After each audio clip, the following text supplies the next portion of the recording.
I give a fuck? Why do I give a fuck? Why do I try so hard? Why do I care so much? Welcome to Why Do I Give a Fuck? A cross-cultural conversation between myself, Diane Tate, and Johanna Thompson. In these times of great struggle and possible shift, we ask ourselves, why do we give a fuck about any of it? How does the lens we see the world through impact what we see? And what do we do about it? How are you? Hello, my friend. Oh.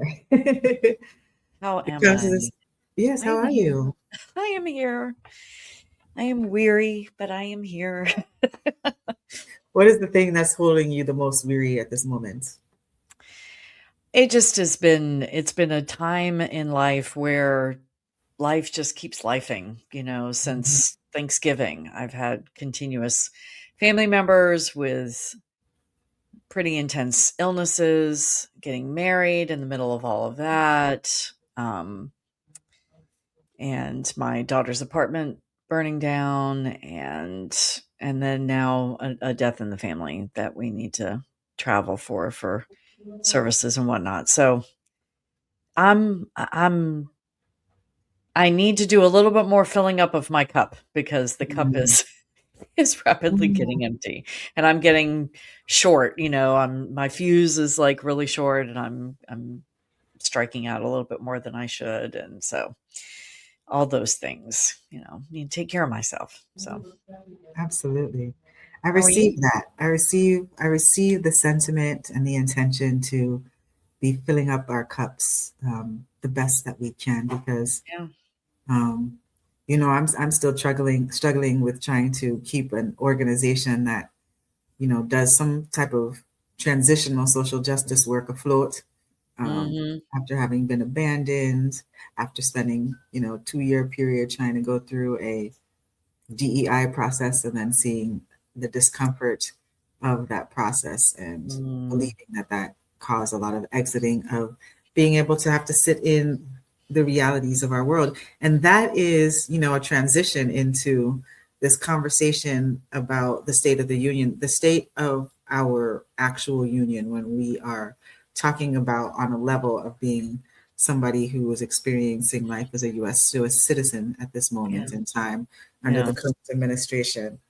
And we just had one of the addresses, and I wanted to kind of talk about some of the impacts of those statements, remarks, and the key areas of interest that we look at when we're looking at the United States. So some of the key areas that were uplifted in the State of the Union address included healthcare, social programs, crime and safety, of course, foreign policy, which is near and dear to my heart, immigration, which was the most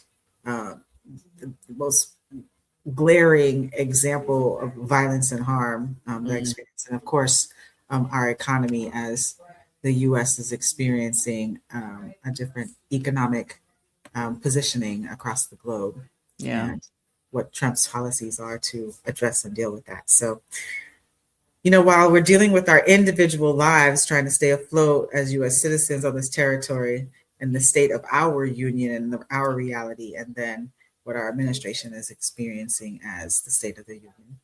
So what are your thoughts about that? Yeah. I mean, for those, shout out to any of our new listeners or viewers. The State of the Union is something that the U.S. government, the language of the law or the rule that says that the president has to report to Congress the state of our union in January. Huh? It's culture. It's more cultural. Yeah, it's not. It could be a piece of paper, although we know that Trump is not capable of reading or writing anymore, probably.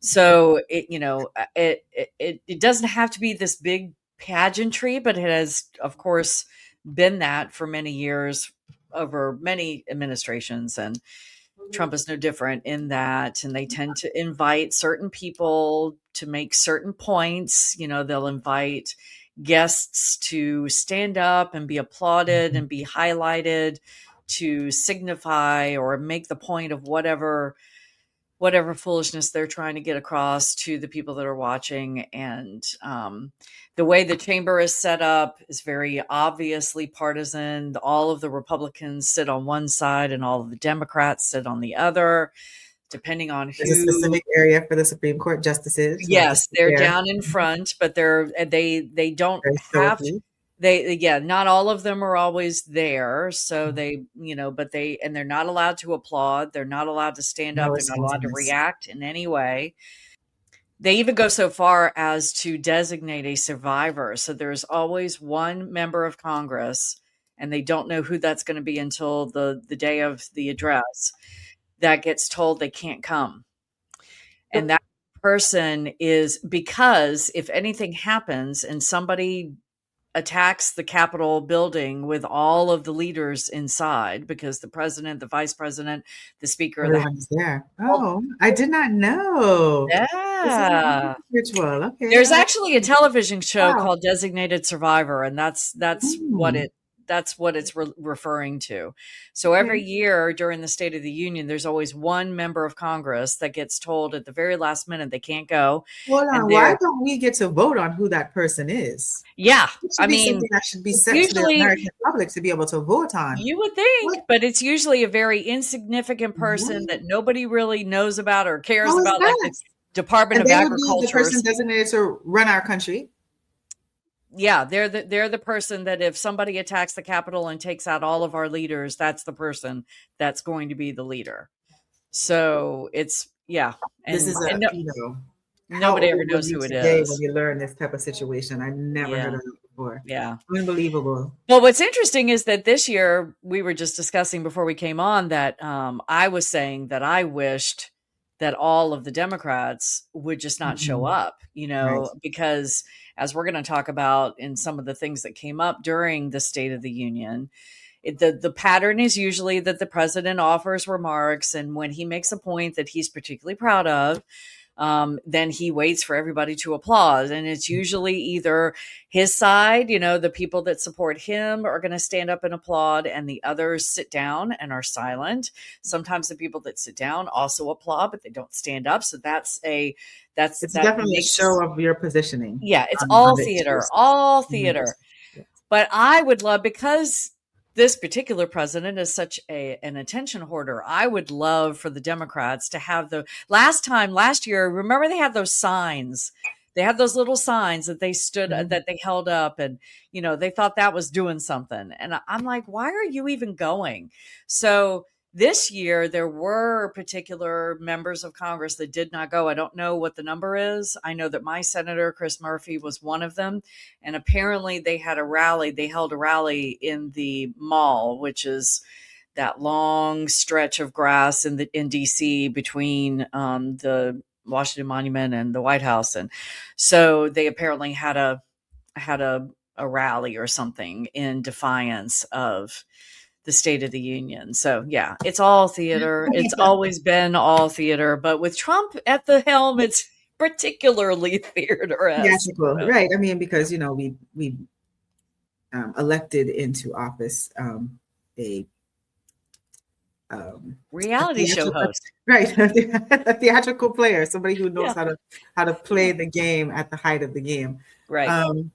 And I do have a little bit of pushback, though, to this concept of the Democrats not showing up for a number of reasons. I'm thinking about the theatrics of the American public. It is important for me to see my representative on how they are in responsiveness. So them not being there, yes, does speak to something, but I prefer my representative bearing witness to the madness.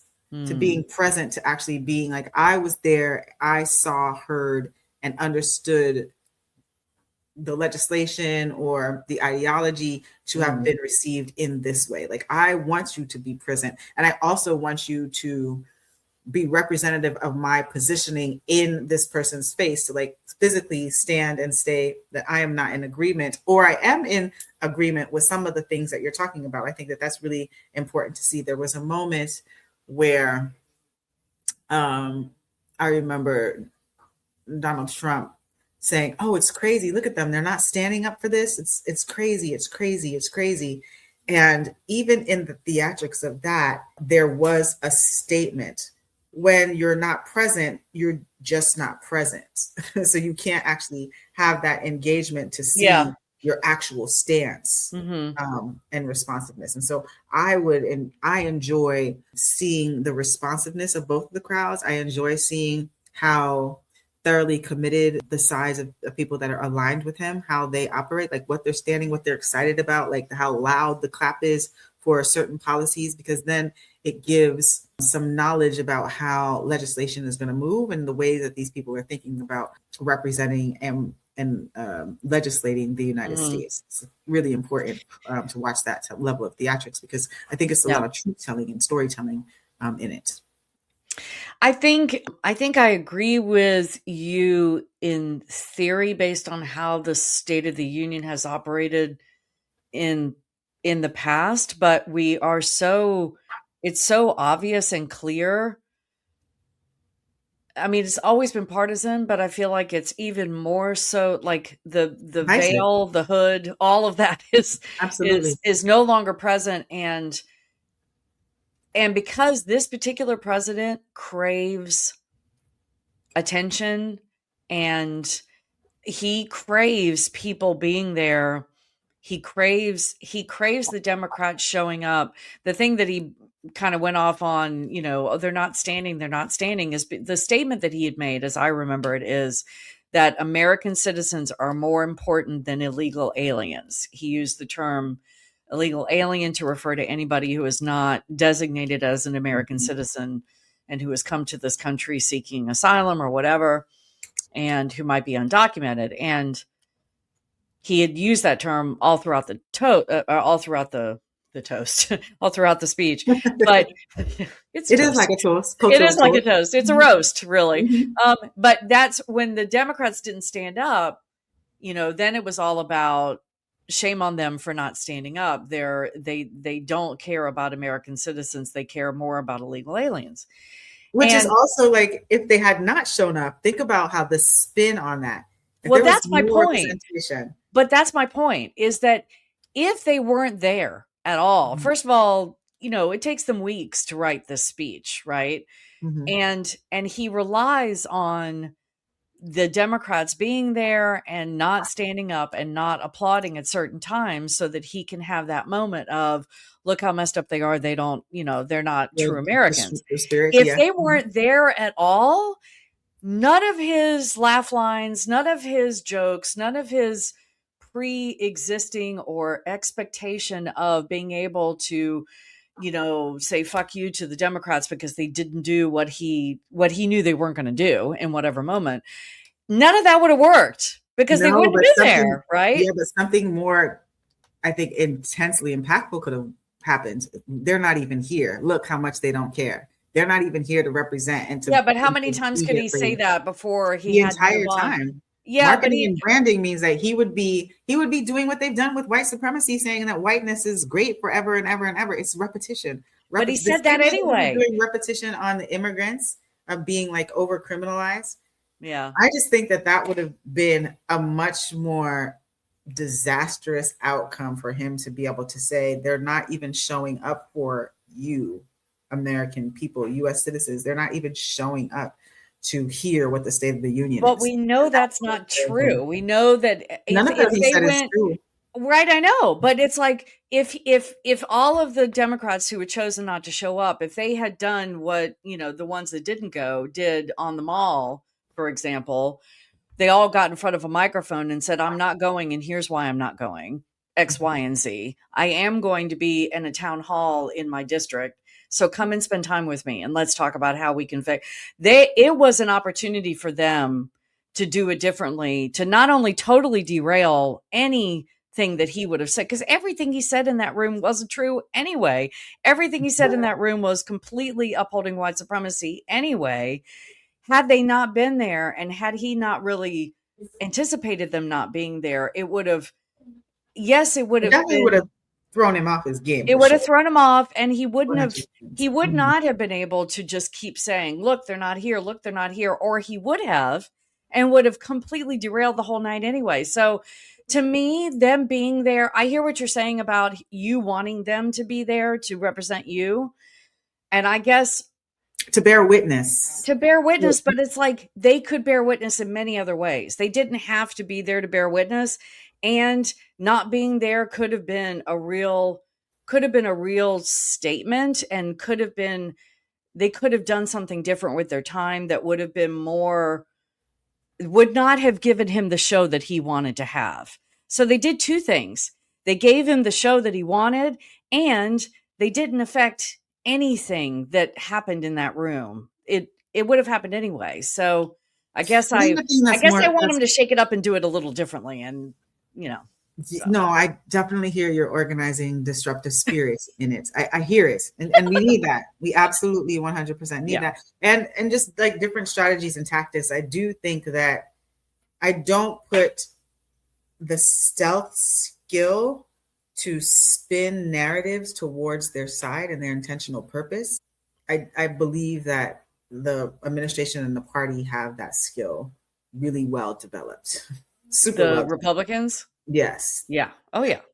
And I am not going to particularly make a distinction between Republicans and Democrats. No, there is no distinction. I'm going to say the administrations and those that are managing and ruling and administrating in this administration. Mm-hmm. And they can fall on whatever side that they fall on, because I'm seeing and experiencing a lot of very conservative, typically identified, Democratic ideologies. I'm seeing a lot of faith-based ideologies, from the past that are coming up. I'm seeing a lot of, gender-based ideologies that cause harm, that fall across both lines. Right. And so I'm not even going to make the distinction between Republican and Democrat, though. Going back to the State of the Union address, there was an actual visible demonstration of the different political ideologies, but they didn't get to the heart of the main issues that were being discussed. So, right. And just by that visual thing, it was, for me, it felt much more of like, rather than a political and a legislative thing, it was much more of a faith-based and cultural ideological. Yeah. It was a rally. Policy and practice than it was a rally, union address, because we can't even really pay attention to any of the facts that were being spewed during the speech, because most of them, if we're looking even at the document that was kind of collected, most of it was fact-checked as being false. And as people were listening to the State of the Union, we're listening, and even if you don't do the detailed checking, that a lot of the things that they're saying, just by existing in community, it was not true. Yeah. So. Yeah. And there are people that have bullhorns in the media and stuff that could spend the time afterwards making a very clear argument about how false most of what he said was. Absolutely. And they don't do it. They don't necessarily do it. Some do it half-assly. I guess I feel like because I agree with you that I don't feel like there is a discernible difference between Republicans and Democrats. As long as anybody, this is my opinion about it, as long as anybody still wants our government to operate like it is, they're not operating for the people, because our government as it stands does not operate for the people. It does not support the people, I don't believe. And that was one of the central questions that the Democratic response asked. Like, who is this government working for? They're not working for anybody except themselves. They're working for the 1%. They're working for the Epstein class. Mm-hmm. And so if we know that to be true, then that would also be a reason why the Democrats missed an opportunity to just not show up and say, you know what, we're going to do it differently. Sitting in that chamber and listening to all of the falsehoods that speak nothing to what's actually happening to the people of the U.S. and what their needs are is a waste of my time. It's a waste of your time. I mean, I'm not saying to be silent about that. I'm saying they need to have megaphone, they need to be. But the visuals of that, though, would be that as this man is spewing all of these misinformation, and you have an entire room of the people that are aligned with him standing up and clapping and clapping and clapping, and then there's no demonstration of any response to it at all.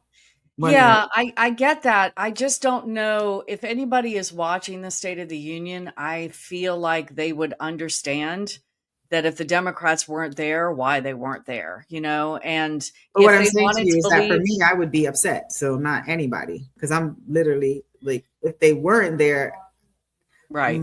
I would be curious as to why you're not there. What is your positionality? You're just like, I'm just not going to pay attention to what this person is saying. And I also think as far as like strategizing and organizing, you definitely have to know how and what the person that doesn't align with you, what they're thinking and how But don't we know that though? I mean, we do, but we don't know the strategies and the tactics that they're using. yeah, we For do. all of the things that We have Project 2025 that tells us everything, right? that part of it completely, Yeah. but for all of the things that they are in his State of the Union address, what you have a window into are the direct places outside of that entire project that they are targeting next.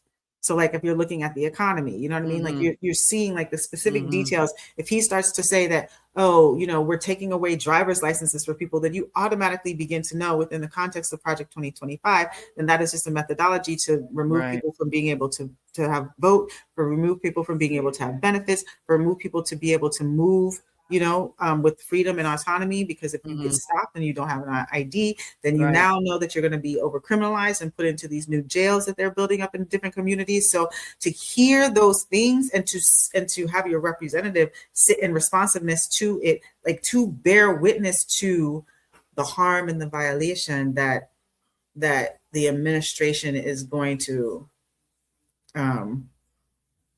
execute, and to in your bear witnessing, sitting there and not being in responsiveness. So in the opportunity where he is saying that, look, they're not even standing up, for me, it's saying to me, great, I know that my representative is not with the fuckery right now. And they are visibly demonstrating and showing, okay, they're not. For whoever did stand up or did clap or did twitch a little bit, I'm visually looking for and looking to see that responsiveness. If you're not there, then I am curious as to what else that you are doing that you won't bear witness to what you have to be working towards being in opposition of. I wholeheartedly agree. If they didn't show up, then they needed to do something instead of, not just sit at home and say, well, I'm not going to go. There needed to be a town hall. They needed to just be spending time with their constituents, talking about, this is why I didn't go,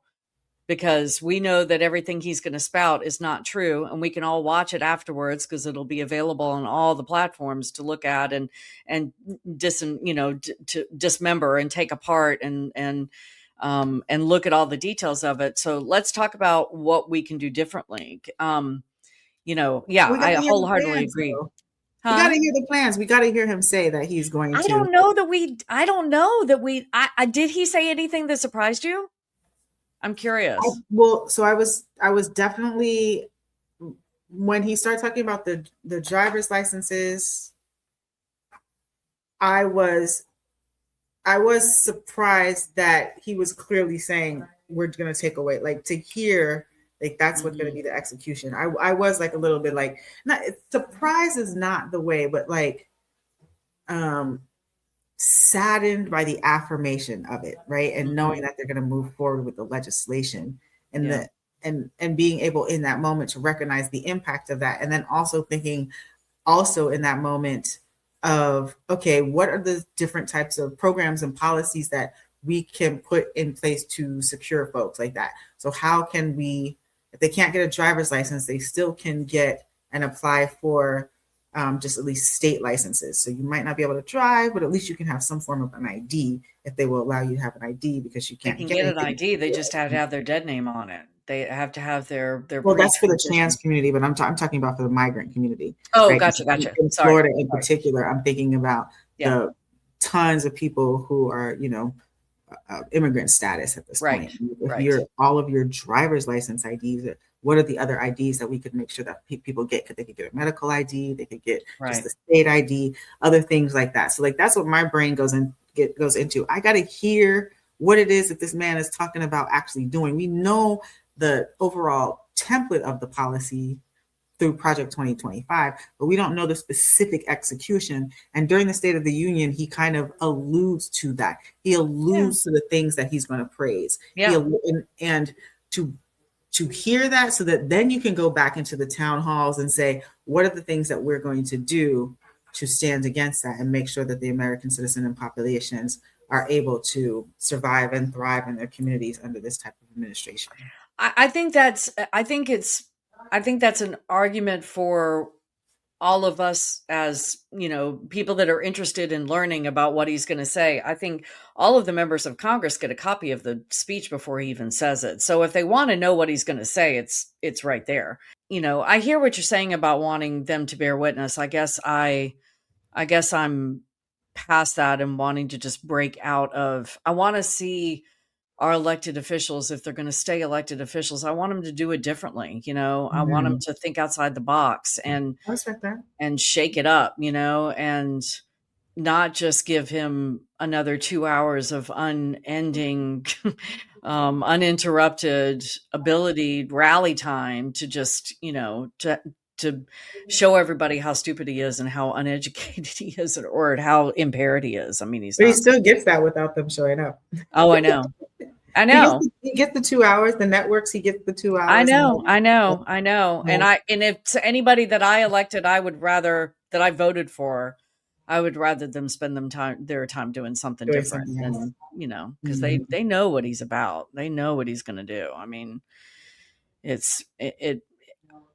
don't know. I feel like we need to start expecting or asking for them to do something different than what they've always done. That's the platform that he ran on. So we're going to do it different than we ever done. Big government out of your lives. We do know that big government is more intensely in our lives. Oh, I know. Which is the thing. He ran on exposing the Epstein files. They're doing it different. They are. They are. I guess I mean the opposition, the people that are saying they oppose do it differently, shake the table more or differently than what it's like. They're still sitting in their comfort. Their comfort zone is still to sit in that chamber and say, I'm not going to stand up and I'm not going to clap. That's comfortable for me. In watching them do that, that's a comfort zone for them. It troubles them not, to be there. And so it's like, okay, you're my elected official. I voted for you. So do something. Don't just sit there with your arms crossed and tell me you're not going to clap. I don't care if you clap or not. I want you to do something.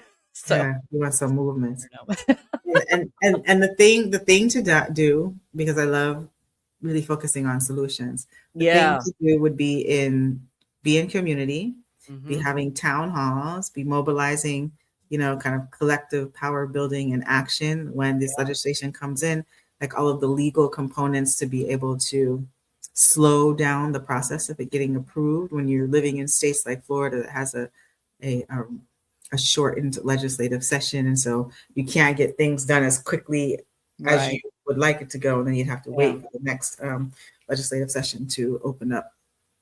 And if they're truly in the oppositional party, be oppositional, in a true sense, I mean, I know that's not easy. It's, it's not easy. And it's like, also for me, it's not the vision again, because I am seeing less of a difference between what we're considering opposition as far as Democrat and Republican ideology. Agreed. Right. And so at this point, I'm like, what are the methods that we can identify where we recognize our key issues are, which is some of the things in the State of the Union address, the economy, immigration, and all of that. And how can we have adult conversations that get to policies and legislation that actually is going to benefit a larger amount of people? Because the reality of the situation, when we always talk about any type of organizing strategy, is that when you serve the least, because of the hierarchical structures that we exist under, those who have the most are always going to benefit anyway, Always going to benefit. and have what they need increase. And I just don't Mhm. understand why our representatives aren't using those models that have also been tried and true throughout the ages to have us to have greater advancement, evolution in our economies, in the way that we receive the folks that are migrating into this country, and the way that we deal with our social trust issues and all that kind of stuff. Like in this moment, like trying to develop a white identified country when there's such a melting pot to be able to kind of like differentiate that. You're just creating more divisiveness, which is what we know. I feel like I'm talking in circles in this moment, but it's not what I'm looking for. I'm not looking for a demonstration of more divisiveness. I'm looking for like a bearing witness. Think about listening and then developing solutions that are more partisan, so that we as U.S. citizens don't have this negative impact that the legislation is causing, because everyone is going. The more people who have less access get less access, the more violence, harm you have. You're not creating the safe environments that you are claiming that you want to achieve. And you are creating systems of slavery. The systems of slavery in this day and age you're dealing with a different human. You're dealing with a more evolved human. You're dealing with a more connected, globally human. You're dealing with a more educated human. The least of us still are walking around with cell phones, and information is being shared across people who typically didn't have information. So to captive minds in the way that you used to, there are too many different inputs that are giving information, and so they cut all of that access off. The picture that you're painting is a beautiful one, and I feel like the reason we don't get movement in that direction is because the people that are supposed to represent the party or the side that wants to do those things doesn't truly want to do those things. They're too easily persuaded to stay in their comfort, which is, we know, is a one of the key tenets of white supremacy is protecting your comfort. And even people that would not identify as white in that chamber on the Democratic side, it feels like there is an ingrained or embedded refusal to really shake it up, to do it differently, to say, I know this is going to be because they're existing in their comfort too, though. Right. They're all, they're all, depending on, no matter what your ethnic background is, right, when you have reached, that level of power with, they're not, with guiding the way that the United States runs and is administrated, you are in a certain level of comfort. And that's why I'm not making a distinction between Republican and Democratic. No, I know. But that's my point. They don't care they don't care to do the thing that you just described. They don't care that this country is being pushed more and more and more towards a white only country. Yes. They don't care that the immigrants are being rounded up and disappeared and murdered, and that children are being, they don't care about any of it. And so that's why I feel like we have to, as constituents, we have to push them to get real about the fact that they don't care, and whether or not that's even possible, I don't know. But as their constituents, as the people who voted for them, we have to demand them to be better. We have to demand that I don't want to believe that they don't care. We have to think I don't think they care. That they don't care.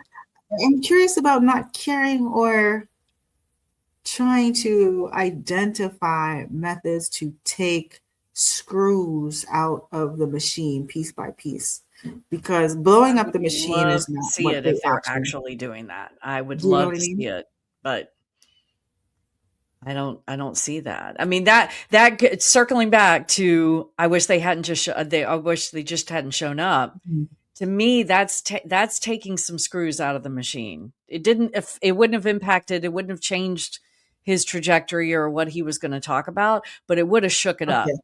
What would the outcomes You know or goals, besides just shaking up cultural process, what would have the outcomes or goals been of that strategic demonstration? Of not showing up? Mm-hmm. Doing something else, doing something with their constituents, or doing something that maybe took some of the thunder away from the State of the Union, because we know it was all falsehoods and lies, and it was a rally. So do another rally, do another, use your time to talk to your constituents, use your time to build coalition, within, find the people that want to work with you to do it differently, to take those screws out of the machine. I mean, I'm not suggesting that they don't show up and then they just, sit on their couch and watch it too. They needed to do something. And that was an opportunity for them to do something at the same time of take the wind out of his sails, because it would have pissed him off if nobody had been there. It would have, and it would have derailed his speech. And then they could have used that time to do something more productive. All right. I know we're going around in circles. No, it's not circles. I'm just saying we'll give it. One of our wonderful strategies would have been to do something different. So there, Deanna said it, y'all. Different. That's what we give AF about, doing it. And if it feels uncomfortable, you're in the right direction. That is it. Make it uncomfortable. Yeah.